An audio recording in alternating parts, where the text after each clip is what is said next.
Okay, we are live on the final night of GauntletCon 2019 for our third and final session of Die. My name is Barry. I use he, him pronouns. Tonight I am playing Harper, also known as Jawer, the master of this realm of Die. I'm going to do a quick round of reintroductions. Just so we can kind of like reset where we are and to set the scene. We had a long night of conversations around the fire between the four lovely people who were about to introduce themselves, uh, and sleep did not take them until the sun was cresting through the lower aperture of the hollow planet. Um, and as they rise in the kind of late morning, the sun is already like well on its way toward the center of the sky. So I'm gonna go. Let's go left to right across the keeper again this time. So David, please. Hi, I'm David. I use he, him pronouns. This evening I am playing Zephyr Kyle Wilson, also known as either Z or just Kyle. Z was one of these kids who went to summer camp, got chickenpox, and ended up playing D&D. He was probably one of the more reluctant to start playing, being a more sort of outdoorsy kid himself, but confined to barracks by the Lurgy. Since he was a kid, he has grown up to become a moderately successful writer of true crime fiction, and under a pseudonym, some cheap romance novels.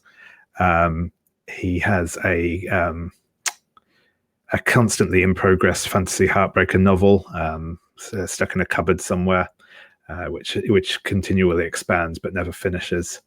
And he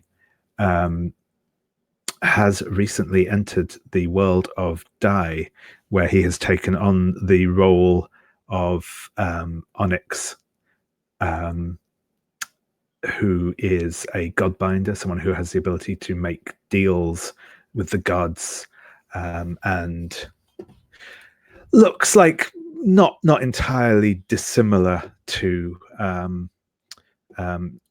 Z, a little bit paler, a little bit more of a drawn, pointed face, and dressed in what I believe I described as BDSM vampire punk chic. So yeah.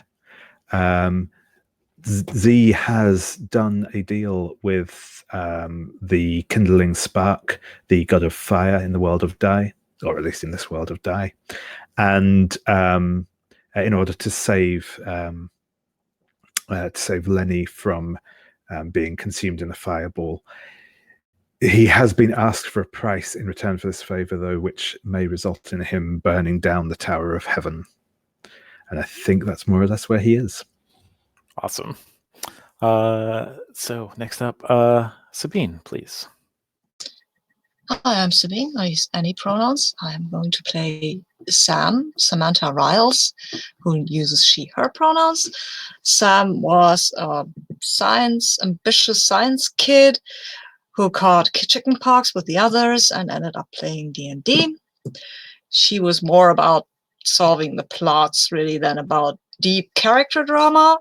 But she liked playing with those other guys.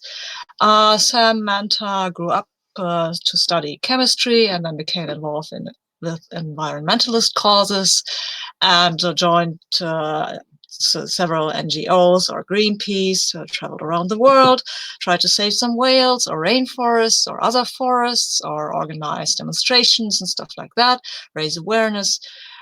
She has been on the road very often and only sporadically in touch with the others, but she has been keeping in touch. Sometimes it took a few months, but well, that's Sam.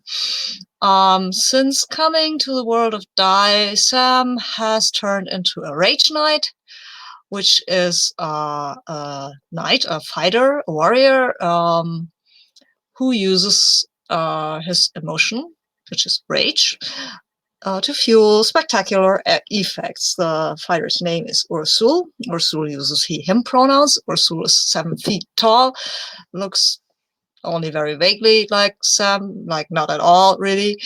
He's tall, he's broad-shouldered, he wears chain mail, he wears a helmet with an animal skull on it, and he has a huge hammer that he calls My Mind, which also talks.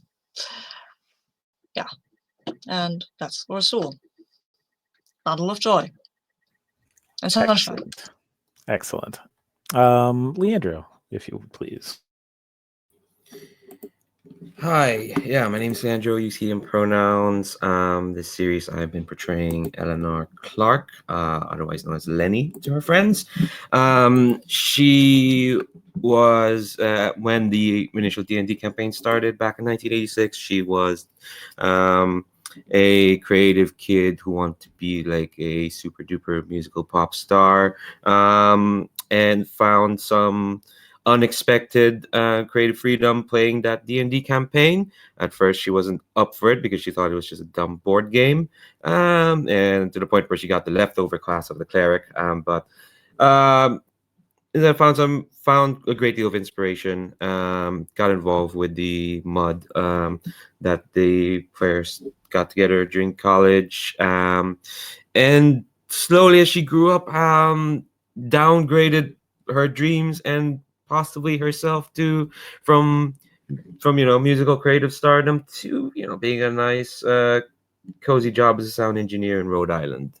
It's a fine enough job, though she hasn't really kept into contact with her friends, very sporadically, mostly with Sam. That's kind of where she was basically. It's a bit of a all right life. That's it pretty much.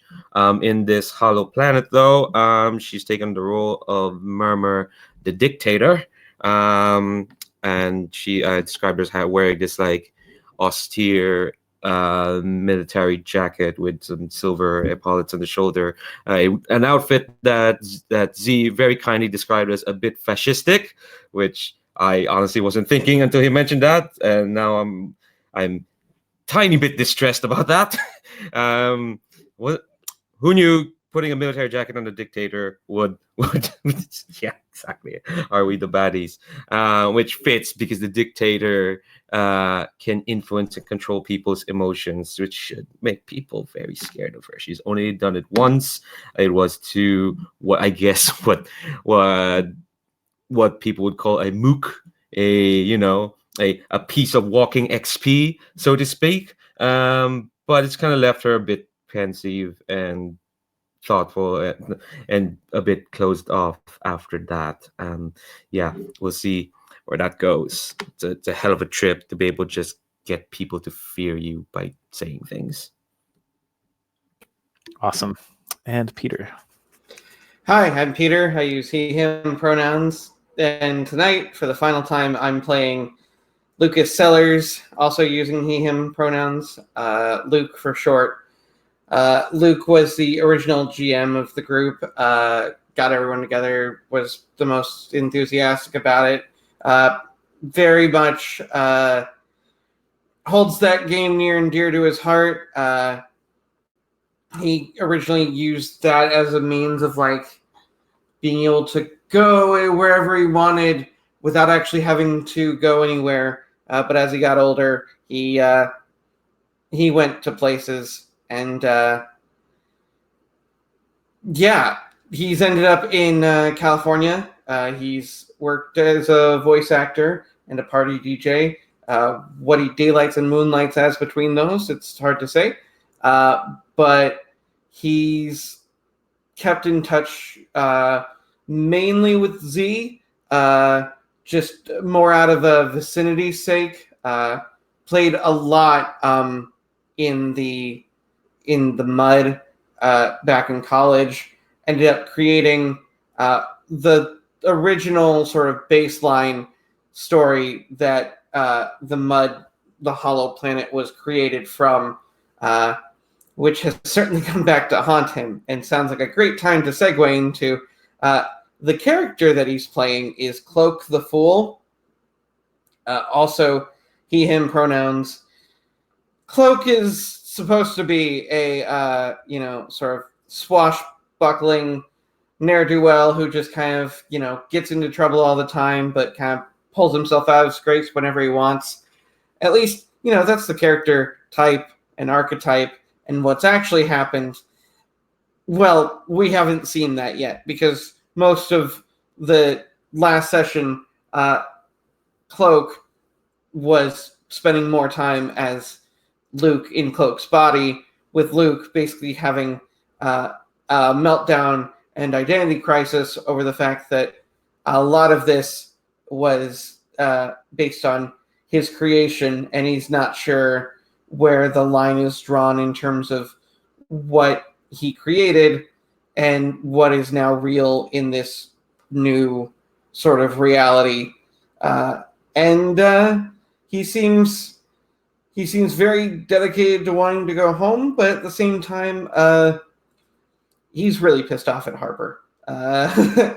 We discovered last session that he's dealing with his grief and everything of like freaking out, mostly to mask the fact that like he kind of wants to kill someone. Which, he's the fool, so how well is that going to work?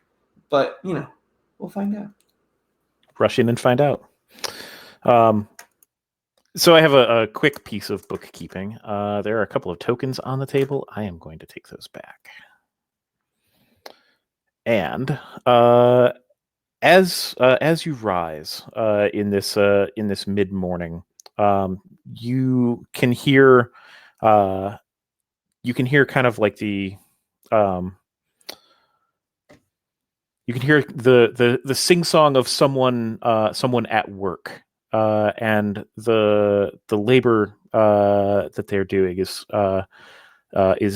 pulling a like a really large. To call it a boat is not quite right. It's definitely more of a raft, but with a small like a small sail kind of in the center of it, a very small mast. But this person is pulling it up onto the shore nearby you, and it may be their song that wakes you.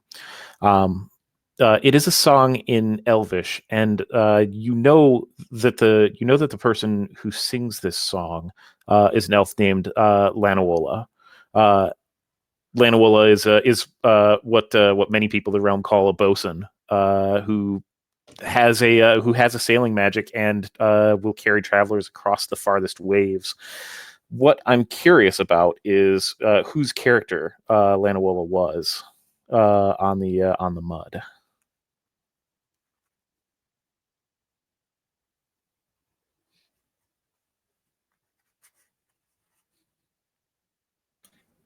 Yeah, I think it was.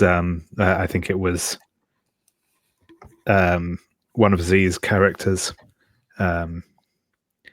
He might have a type. Who could say? And like with Lanawola, because this is a character that you wrote, where do you fall in like what's your immediate read on this this situation right now?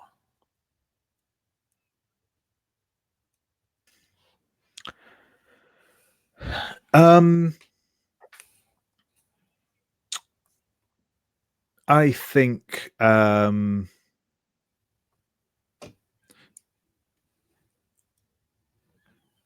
that he could probably be useful to us because he's got a boat of some variety, presumably, and I think he was a fairly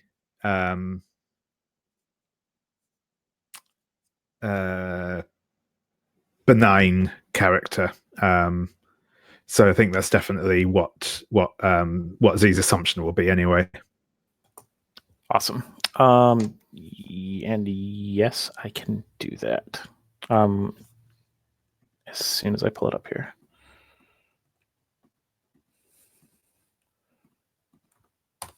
There we go. Cool. Then I think for each of the other three of you, I would love to. I'd love to actually ask you to like test your wisdom for this, and we will figure out what we need to do with that. And because of the niceties of roll for your party, I'll just ask Cloak, then Murmur, then Ursul. Sure thing. Okay. And then just let me know how many successes you got. All right. I'm dealing with 2. And I got 1. Okay, great. And Murmur?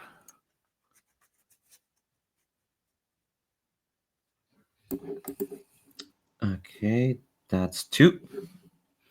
Cool. And Ursul, please.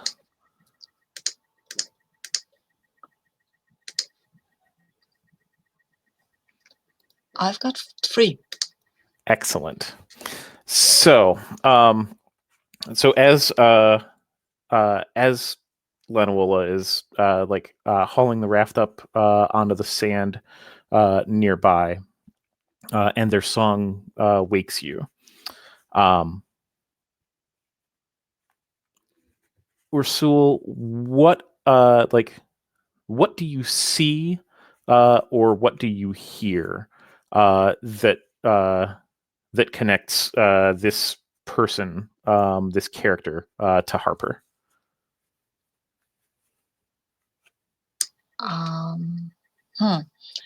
Was it Harper who made up these possibly problematic Polynesian elves, or was that somebody else? Yeah, that was Z. Oh, that was Z. Okay, cool. So what connects this character to Harper? And I will accept anything that you want to draw to Harper. Yeah, okay. Because I know that Harper hasn't been on screen enough to something. And so, please feel free to embellish anything. I can take that and run with it. So I think, this was a multi-user dungeon, so there were quests, right? And I think that was one of the quest givers that Harper loved to use. And Harper had this way of making this quest givers always give out these little quips, I guess. It's probably the best way to say it. Is not some sort of just some funny or maybe funny to Harper thing they would say. And maybe sometimes they were funny and maybe sometimes that fell a little flat. But the Nula guy, he loved that the jokes mostly worked for that one. Okay. Because there were a lot of puns on boats and ships and water. Oh no. Okay. I will do. Well, I will. I know I said that I will do my best. I've been yelled at for puns today, so we will see. Cool.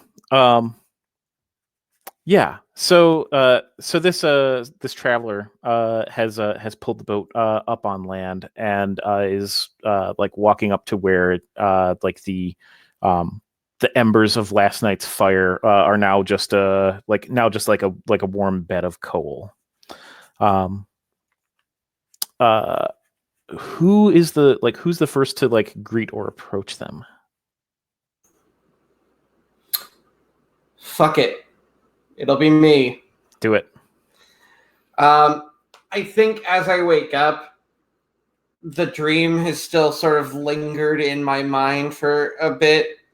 And there's just something about okay, I have a little more purpose and I need to stop thinking like Luke. So I'm gonna I'm gonna stride up in what I think is like my boldest swaggering stride and just kind of stick out my hand and go, "Hello there! How goes it?" Traveler. I trust you've slept well on the shores. I often find myself when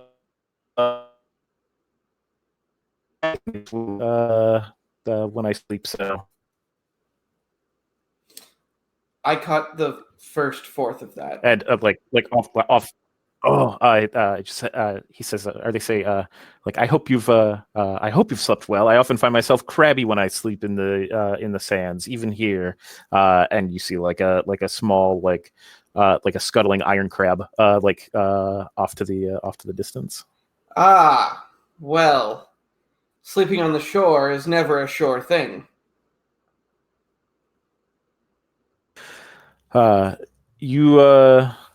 You travelers, you must be walking the coast, as I see no vessel. In what would you sail, or do you? Well, however we travel, we seek to travel to the Tower of Heaven. Visible across the ocean here, as it is a massive thing. Perchance, how do you travel, good sir? Lightly and skipped as a stone. But perhaps you've. I apologize. Allow me to introduce myself. My name is Lanawola, and this is my ship, and the sail has woven into it what looks like ripples as this stone skids across the water. Do you travel from across, or are you about to travel again? Oh well, I do help those in need of passage from time to time. Well, I was only waiting if you would ask. Well, not to speak for anyone else, but I would certainly ask for safe passage across this watery expanse. Your destination? The Tower of Heaven. You know that the Yellow Company has barely secured the base against the Fallen. Well, doesn't hurt to have more company then. I feel that this is the time to show up and swing around the hammer just to get the feel for it and look blearily at the sea and go morning. Ah, you're awake. Good. We are. I am just simply doing my best to secure a safe passage so that we may continue on our quest. Wait, that's the guy with the exclamation mark. Hey, do you have coffee? That is a good question. Do we have coffee? Yeah, I'm asking the guy. Yes. And when you ask that, he briefly you meet eyes even through your helmet, and you realize that Harper was you've never known Harper to be a coffee drinker, and they hesitate for just half a moment, and say, "Oh no, coffee's traded in the South. It would be much more difficult travel if that is what you seek." Fucking Harper. I think at this point, Z's going to saunter over. I think he reaches into the leather pouch that he's wearing, over his shoulder, and reaches inside and pulls out a joint, which he puts in his mouth and lights. and says, "So are we? Getting out of here?" I should hope so. We seem to be going from high point to high point, as I gesture to what he's smoking. I will offer the joint to Luke. Well, there's always time to whatever, and just kind of like grabs it and just takes like probably a far too big puff. He clearly he's overacting at this point. And Lanawola says, "I see you've brought something to ease your stomachs and still your legs. Smart for a long voyage." Approximately how long would that voyage be?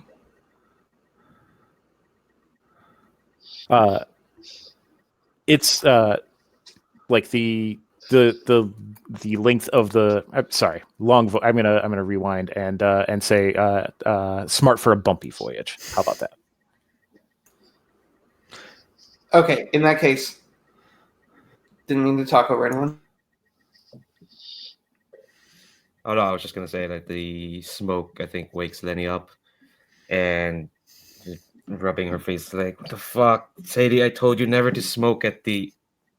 Oh, we're still here. Okay. Surprise! Yeah. What's going on? We've met the quest guy.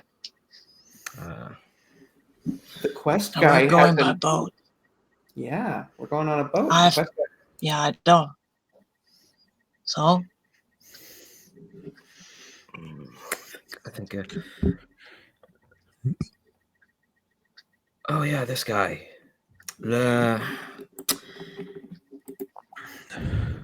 Lanola. Yes.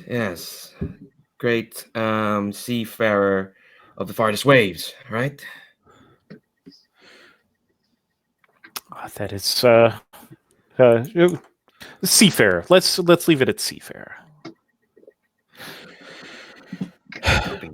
Don't be so modest. You have a ship here on the farthest waves. Therefore, you're a seafarer of the farthest waves. Well, I've always been partial to seamen, so shall we? Thank you.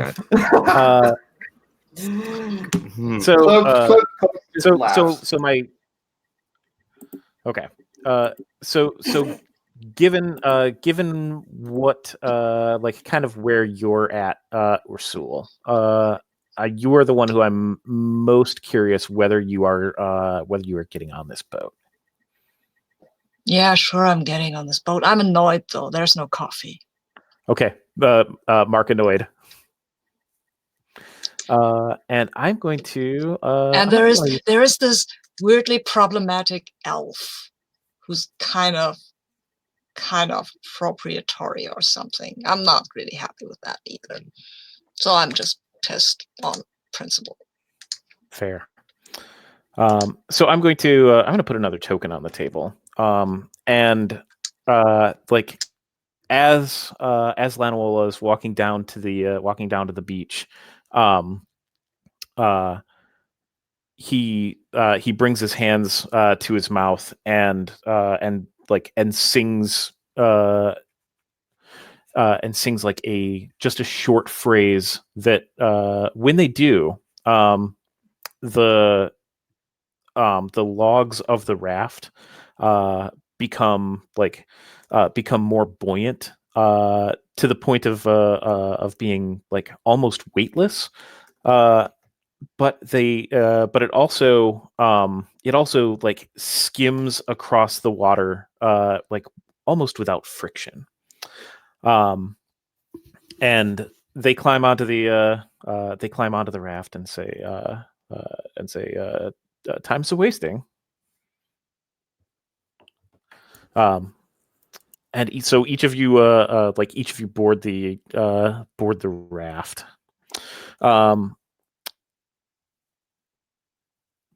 during the during the travel across the water to where like to the lands where you can see the Tower of Heaven rising up into the sky, it is fast. Like the image that's sail is clearly no exaggeration. But I want to know from each of you what makes it clear that this is not elvish magic.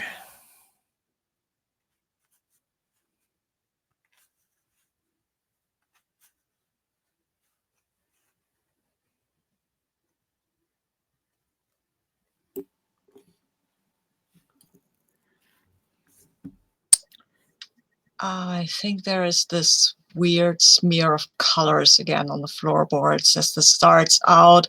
The colors start to try to fight themselves out of the sail and the floorboards like they did in the Wizard's Tower. That is not something that has usually has happened to elves, because elves always were very close to nature and everything had to be very natural, and this doesn't look natural at all. Yeah, and I think as well, there's I think like a lot of the elf magic is based on like spirits and stuff, and there's like a particular like feeling in the air when it's being worked, like a kind of not exactly a chill, but one of those sort of sensations that just makes like the hair on the back of your neck stand up on end, and that isn't present here. There's the small there's a small scent of like burnt wood with this magic, and I think for at least the somewhat problematized elves of this setting, I think their magic always kind of smelled of salt and the sea, but this is like wooded smells. This is land smells. It's burning wood. It's tiny, but it's still noticeable because you don't normally smell that when the elves are doing magic.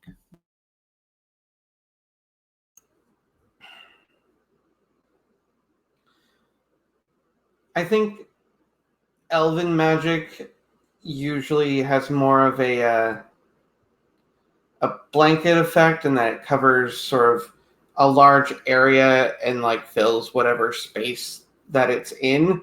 And this is very specific in particular, and it takes up like you can see that there are parts where it's not needed, that it just isn't there, but wherever it's needed, it seems to like try and be just, I think it's more concentrated. Yeah. Okay, awesome. What I would like to do is kind of like fast forward us to your landing on like I think the Tower of Heaven is maybe just a couple of miles walk inland from where you would land with Lanola, but I'm curious whether any of you voice any suspicion, concerns, or plans to each other on the voyage, rough though it is.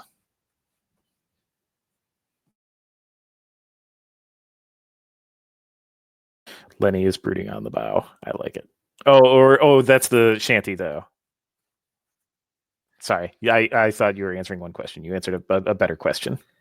I mean, she could still also be brooding in the bow, not refusing to sing a shanty. Not that anyone's asked her. Sorry to anyone watching. We're again talking to the chat. Yeah.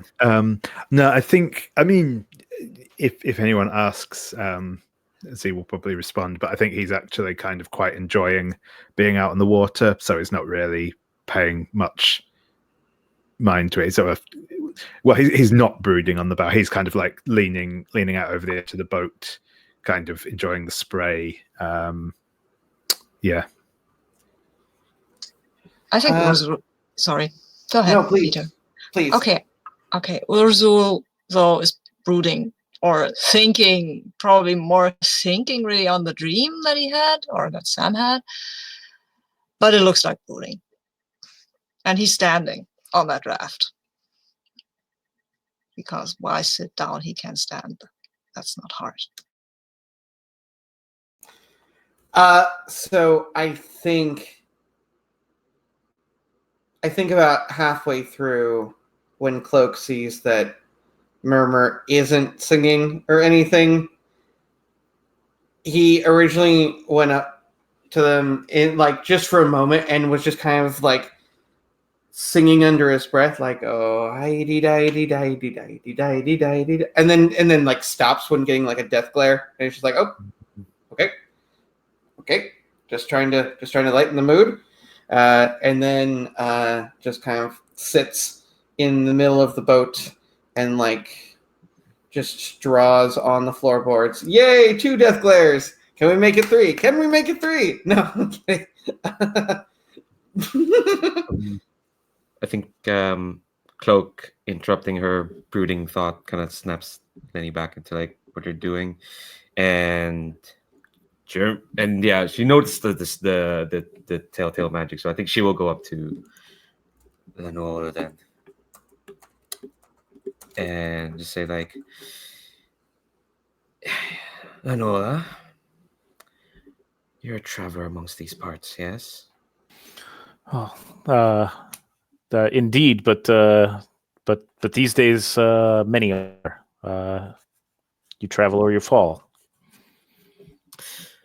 Then you're a person of experience. Could you tell me then what you know of Jaur?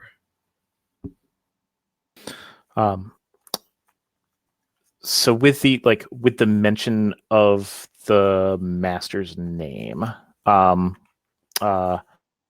Lanola's like grip on the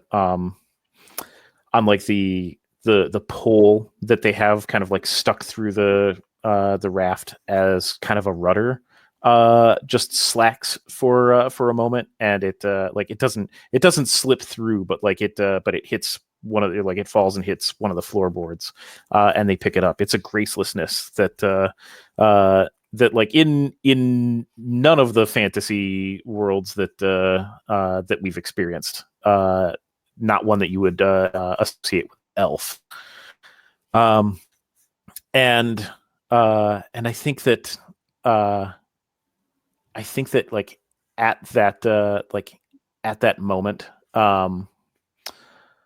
I think Lanola is eyeing Ursul, massive and hulking, and trying really hard not to think about what that hammer might be trained on, and in just in that moment when they realize that like the jig is clearly up, I'm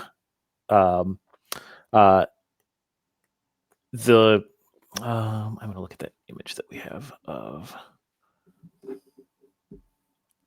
Yes. Okay. So the cloak that it's like a feathered cloak that Lanola is wearing, and like the feathers of it all kind of like when a bird like opens its wings, and the feathers like have like that little bit of fluff to them. I think that the feathers do that, but the fluff is like the fluff is a fur, and you see like the you see the clearly the well-defined chin of Lanola just very briefly like retreat into the fairly weak chin that Harper has, at which point I'm going to throw another token onto the table and leave the four of you just a couple of miles off of shore.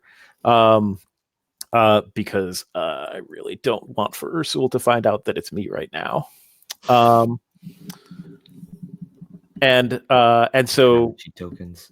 Lena will like when this first begins to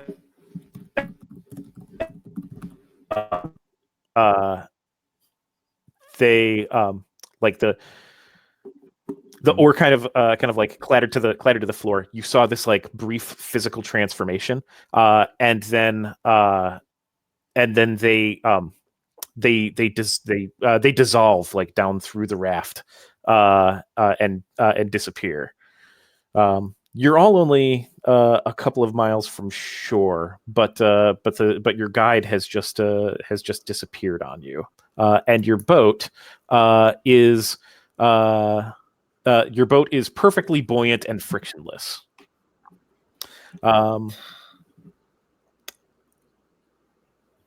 So given that, you can anyone that role play. How about that? You can role play, and we'll take it from there. I'm looking at Lenny, and what do you say to him? I asked him about shower, and turns out shower was much closer than we thought he was. Oh God. That was. Oh man. And here I was so focused on like I got to be in character that I totally ignored. Yeah.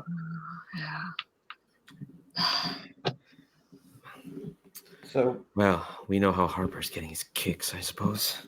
What do we do? I have an idea how I might get my kicks.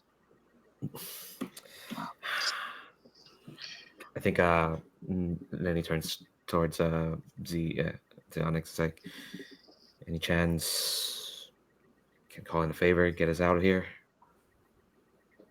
Oh, I mean, we're not far from shore. I could just try and sail us in. You know how to sail? A little. I prefer surfing. I was on a sailboat, so I can help, I guess. All right. Let's just keep moving. And well, those colors could almost be the Rainbow Warrior. Well, I want to ask Z, Kyle, show us what it looks like as you're piloting this craft up to a shore that, like, because of the curvature of the hollow planet, like where you will wash up is actually like kind of a steep mountaintop overlooking the valley in which the Tower of Heaven is the valley over which it's built. So why don't you color the voyage into that? Yeah, so I think he's sort of taken the tiller or the oar that was being used to steer this with, and I think he's it's clear that he's not like the best sailor ever, but he also knows what he's doing, and with his like kind of supernaturally enhanced senses and reactions and all of that from being here in the Dire World, I think he's managing a fairly good job of it.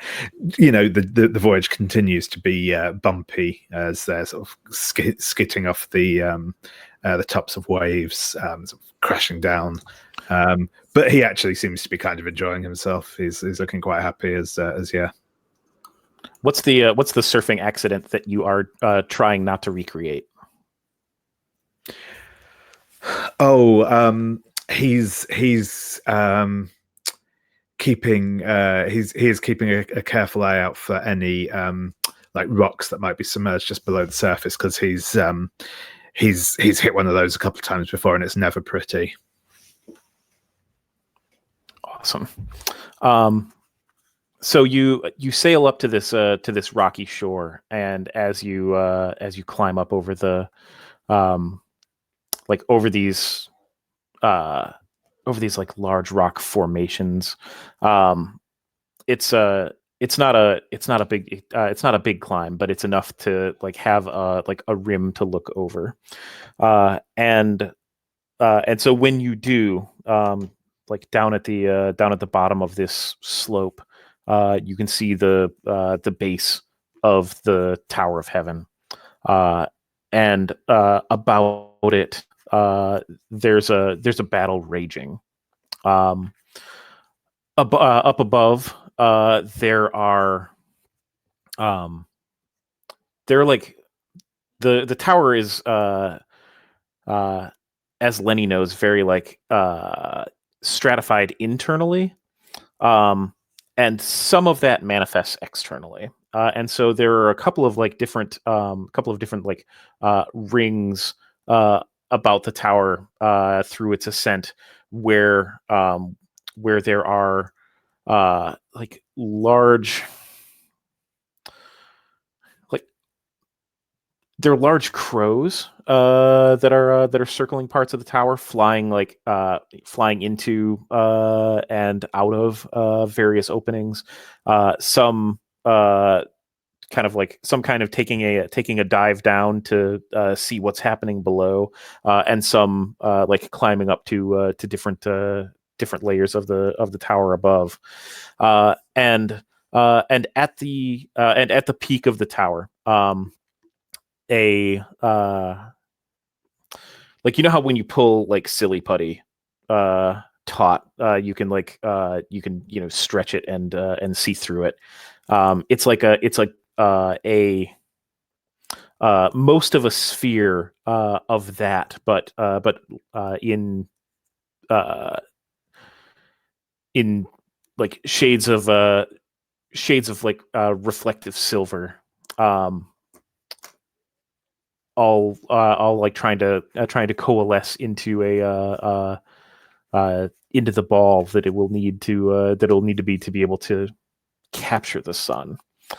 I'd like to take like a real quick 3-minute break, if that works for everybody. And then we'll come back and figure out like what your plans are to enter and ascend the Tower of Heaven.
Okay, cool. Looks like everybody's back.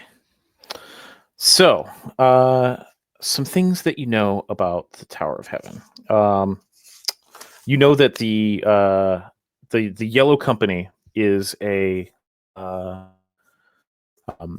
company of fantasy dwarves who defend the base of the tower, and there is a battle raging between them, and what looks like an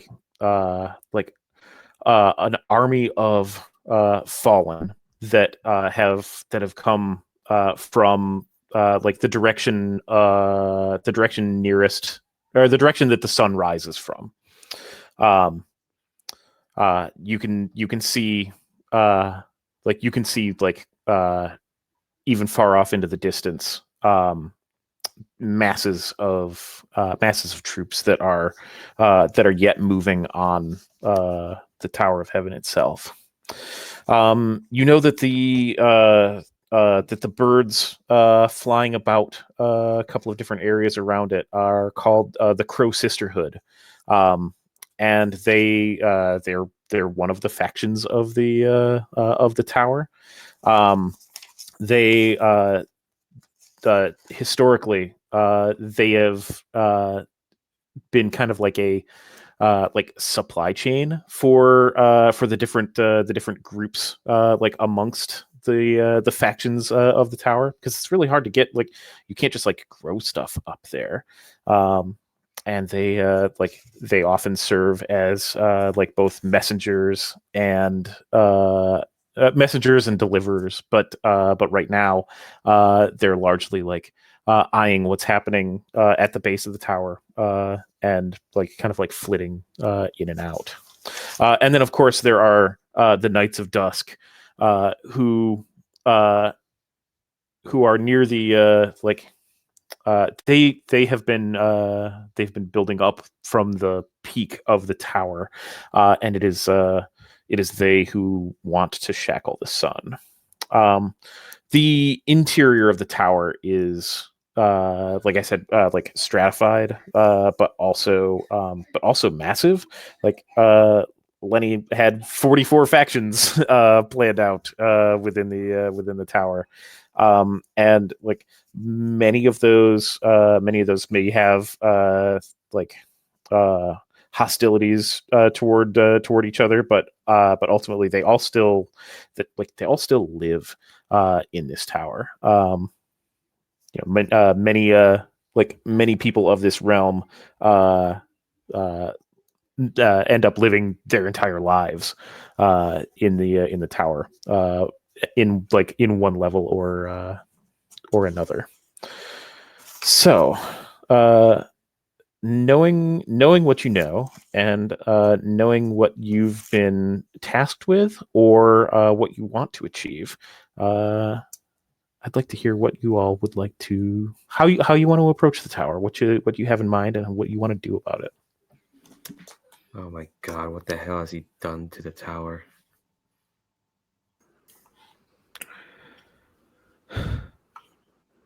Impressive job, though, Lenny, seeing it in person for the first time. Yeah, it's much bigger than I thought it'd be. Yeah, too bad we don't have smartphones.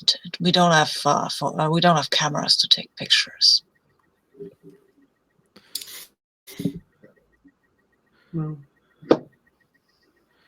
What's up? So what's our game here? Do we try to get through these fallen assholes, or do we think of something clever?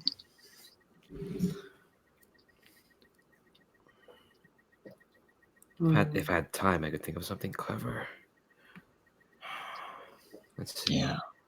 Here's the Crow Sisterhood. Well, you could bargain with them.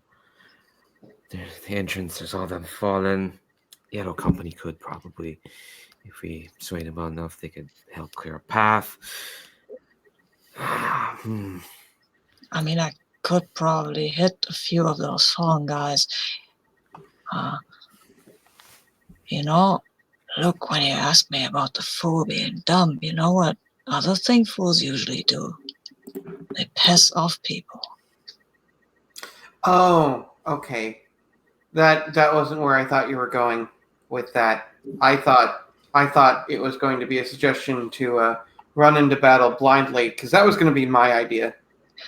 Or you could piss me off, and then I run into battle blindly.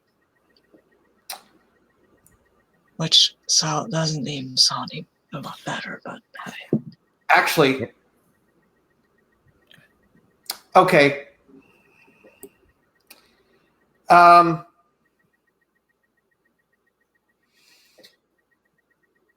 only feeling more angry now after a rough night's sleep, but you want my anger, you can take it. Thank you. Okay, and now do I have to roll if he's giving it to me willingly? So you can siphon your sacred emotion from a character. It doesn't sound like Luke is resisting. So the difficulty is 0. So you do need to roll your charisma, and the number of successes that you get will be how much of his anger you can take. Cool. There is some possibility of this. So I want to make sure that you're cool with this, Peter. There is the possibility that if there's a critical failure, that will mean that you could never feel emotion toward that source ever again. So I could never be angry or anything. Go for it. Okay, I'll try. I mean, I have only 2 dice. What could go wrong? Oh. Wow, yeah, everything. I've got a 1 and a 2. Okay. Woohoo! So here's the bad news. I don't know what constitutes a critical failure. So I'm going to check my notes real quick. Okay. David, if you know this off the top of your head, then I would. If you roll no successes and at least one die rolls a 1, it's a critical failure. Oh no, I'm sorry. This charisma stuff is not good. So Ursul, with those results, you are unable to siphon any of Harper's anger. However, Harper, you are not. Luke's. I'm sorry, Harper. Luke. Sorry. Brain and words. So you're unable to siphon any of Luke's anger, but Luke, nonetheless, your burden is relieved. Wow. Cool. Hey. However, you can never feel anger again. Well, specifically, you can't be angry at Harper. Oh, okay. Wow. This is. I feel pretty great, actually. Did it work? No, not for me. Oh. Uh, Wait. What is it? What is it? What does it mean? If No idea. I didn't make the rules here. I mean, I don't feel angry at all, actually. Really? Yeah. Like, I don't know what. Okay. What am I usually angry at? Like somebody just say something. Harper. Okay. Oh wow. I didn't feel anything. Last night you were spitting blood at his name. What's happening here? I don't know. I don't like him, but I'm not gonna. I don't. Okay, this is weird. I want to color that. Is Harper beneath you, or is this just like water under the bridge?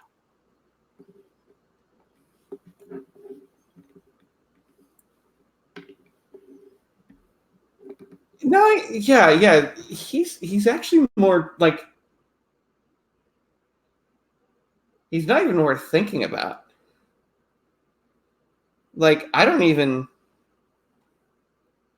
I'm not angry at him, but I don't like. Without that, I don't really feel anything at all. It's not like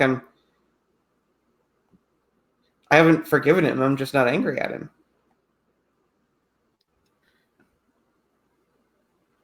Well, this is unexpected. Yeah. I mean, what am I gonna what am I gonna do? Run to battle going, I'm not angry. Well, you can do that, but Ursul can't. No, I can. I can run into the battle and scream I'm not angry. It just won't help much. But I guess my anger goes up anyway because I'm frustrated now.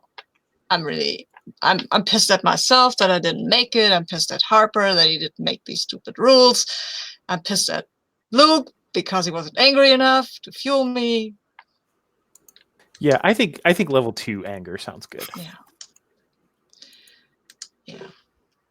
Is there a mechanism for myself to hype myself up even more? Well, I mean, the trouble with that is, the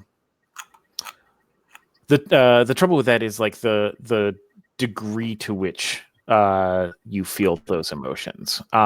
Because like 3 is as intensely as most people ever feel it, and like 4 would be like with love. It would be more than you love your partner. 5 would be an all-consuming obsession, and like it's. I'm not going to say it's impossible to work yourself into that state, but like I think a lot of those are much longer term projects of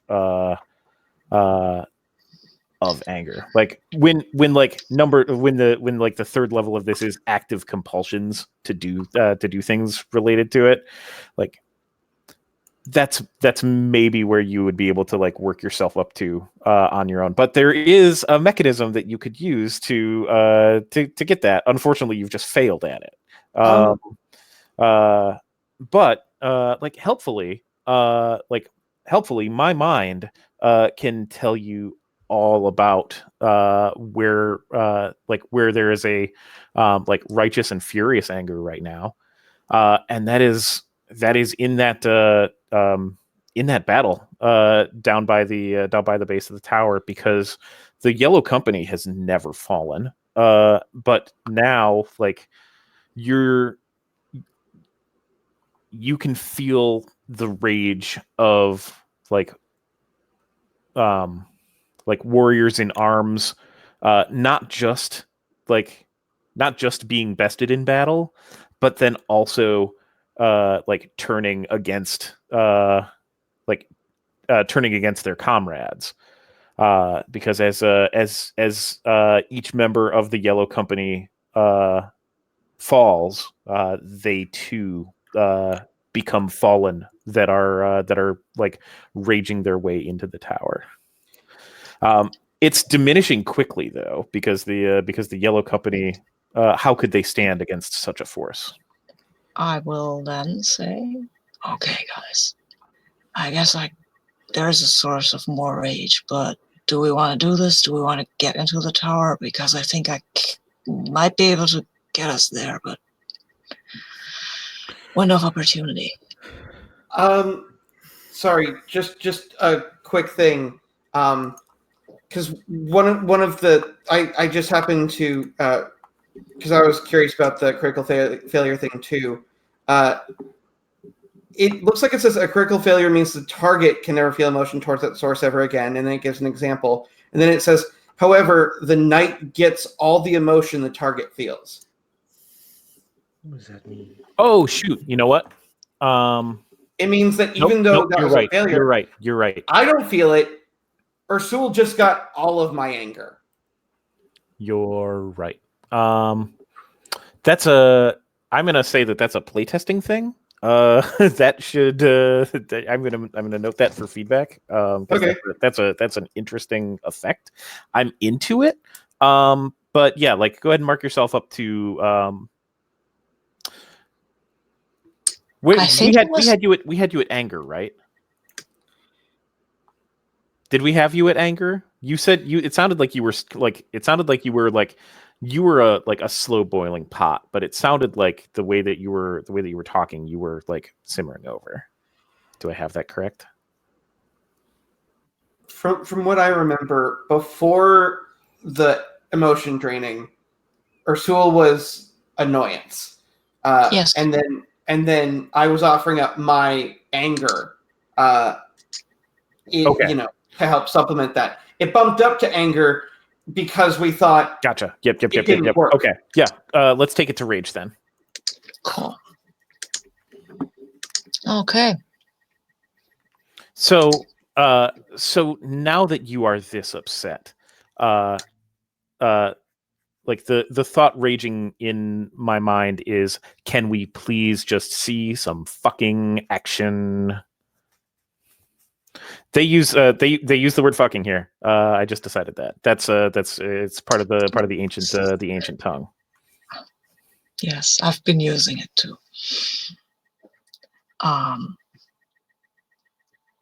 Okay, if I'm that angry, it's more growly. I look at you and say, go. Yes, no, decision, no. Go! And I'll just, I don't know, I'm going to go charging off. Okay, that fucking guy. I'm running after him and yeah. Okay, so the Rage Knight and the Fool are you know that scene at the end of the movie adaptation of the Two Towers where Gandalf and all the riders are like pouring down the hill to like smash into all of the orcs in Helm's Deep. It's like that, except there's two people, and it's amazing. It sounds like it's the two of you, but I want to know, like, Murmur and Onyx. What is your plan?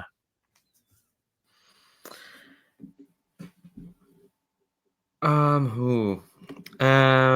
Well, Murmur doesn't really fight at this plan of letting the big two warriors kind of clash in the army, and I think Murmur could sense that like Ursula is ready to burst. So I think what she'll do is what her plan is to go find whoever's leading the Yellow Company, and basically just like try and talk to them, and as Ursula and Cloak are wasting them fallen fools. It's another ancient slang in the Hollow Planet. That's kind of the plan. So as soon as like the two charge off, Murmur kind of says like, it would really do well if we had some allies. What do you remember much about the Yellow Company?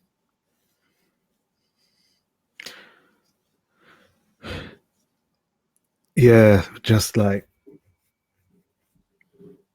there were dwarves, right? Just, The dwarves are cool.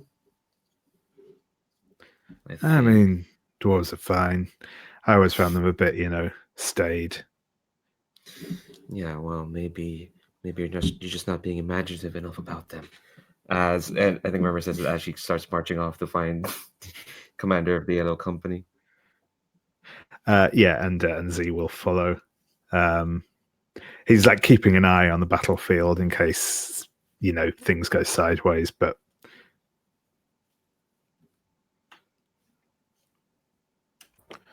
So, Cloak and Rasul, which of you reaches the battle first? Probably Cloak because he rolled better at initiative. I was also going to say Cloak was the one who went go, and then there was like a moment where nobody moved, and he just went, okay, and just charged. Amazing. Okay, so you have thrown yourself down this hill, and you are the tip of the spear, like crashing into like the back ranks of these fallen. What do you do? I draw a rapier from deep within my cloak, and I immediately just like dive into like the nearest like group and just start like madly like trying to like, you know, stab and block and do whatever, and just like I think, you know, Luke is internally screaming, I have no idea what the hell I'm doing. But he's like trying to throw himself into Cloak, who's like, you know, if Cloak had a mind of his own, is just like, I've done this before 1,000 times. This is easy. Sure. So like you have waded into this into this pool of horrible, awful, grabby things. And as you're flitting about, sticking your rapier into and through each of them,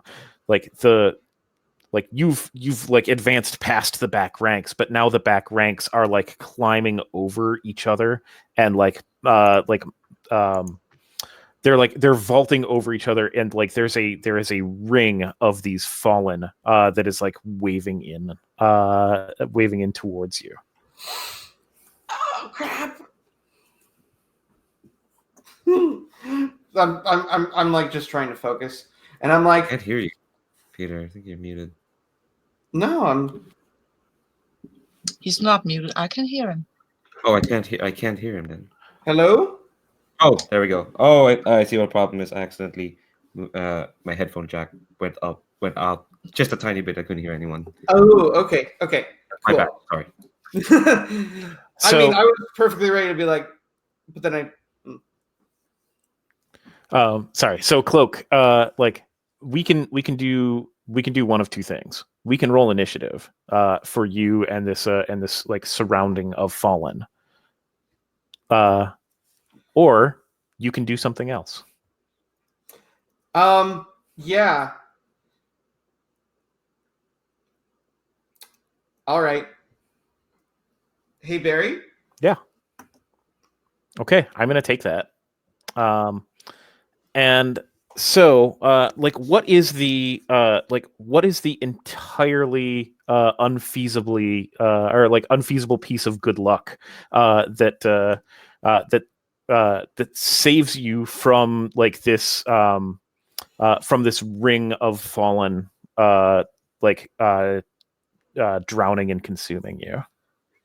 So I think what happens is like I see this, and like I think, you know, it's very much a Luke moment where I'm just like, oh God, okay, this is actually too much, and I just kind of like, and I close my eyes and I just kind of reach out and stab the nearest one, like hoping that like something will, like I want to wake up now.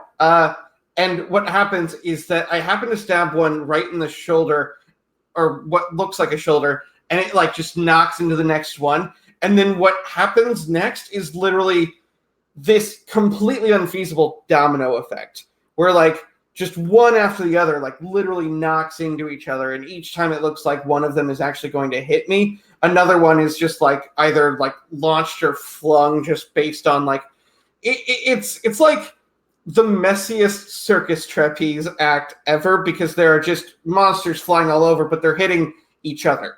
Yeah, basically Benny Hill music playing in the background, just boom, boom, boom. And like, I just kind of like start like ducking and like rolling and just kind of like basically like trying to get out of the way and just like taking a few stabs.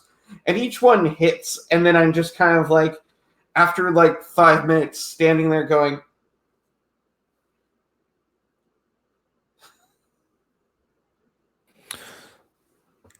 Awesome. That will that works for me. I'm gonna hold on to your D6 for now, though.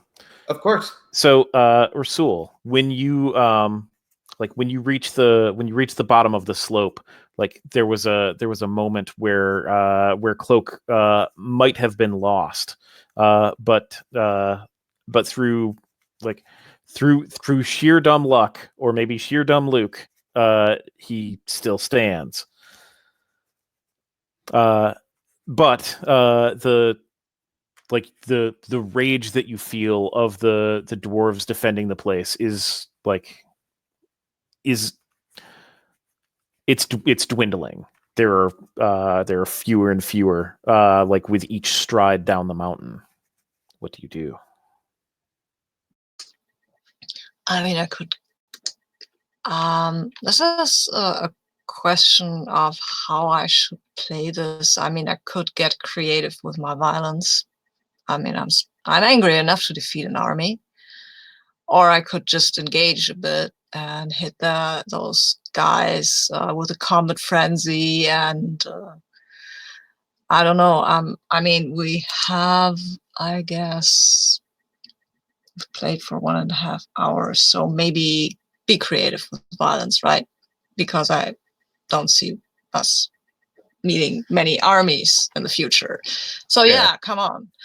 Here is my D8. Look at it and tremble. You've drawn the weapon. So then, like, tell me how you single-handedly defeat the army of the fallen that is currently massed at the base of the tower. Yeah, I've got this hammer, and you can. I'm rushing down this mountain, and I'm just rushing into them. And whenever the hammer hits a clump of these fallen, they just fall apart. Like there's this kind of ashy black nimbus around Ursul and my mind, and whenever that touches these fallen, they just fall apart. They just fall down to the ground. They are just messy and just dead. It looks a bit at one point Ursul is kind of shoulder deep in these fall, and then it almost looks like he's lost under their weight because there are so many, and then there is a cry, and then he just swings the hammer around and these fallen parts fly around him. And yeah, and as he's turning the hammer, this black nimbus flies out because he has this range attack, and it just it's like just pushes these fallen back and into each other, and hopefully not too much into Luke. And then in the end, he just takes the hammer and cracks it into the earth with enormous violence, and there's like a thunder crack or half an earthquake, and this black nimbus goes out and shatters the last few fallen, and Ursul kneels down there, hammer still in his hand, and breathing very heavily. Could you roll your D8, please? Yes, sure. See how it goes. I have to roll high, right? You want to roll above your. Okay, I have not. So that is below your current emotion level, and so you will take 3 wounds. Okay. From that. So your current health is your guard will like if we go into that, but by taking wounds, I'm sorry. that will drop your current health. I missed the first part of the guard about the guard. Okay. You would still have guard, but like if we roll initiative again, you would have guard of 3. But your health is like directly hit by this. So tell me what the tell me how tearing through this army takes its toll on you. Yeah, well, they're grabby. They have sharp fingernails. And I guess there's this chainmail. It looks impressive, but there are large holes in that chainmail because the chain links are so thick and you can't fit the finger through. Easy, actually. So the whole mess that is on Ursul, that's not just fallen parts. A lot of that is blood, and it's his because they have just torn through, not exactly through the chain links, but into the chain links. Awesome.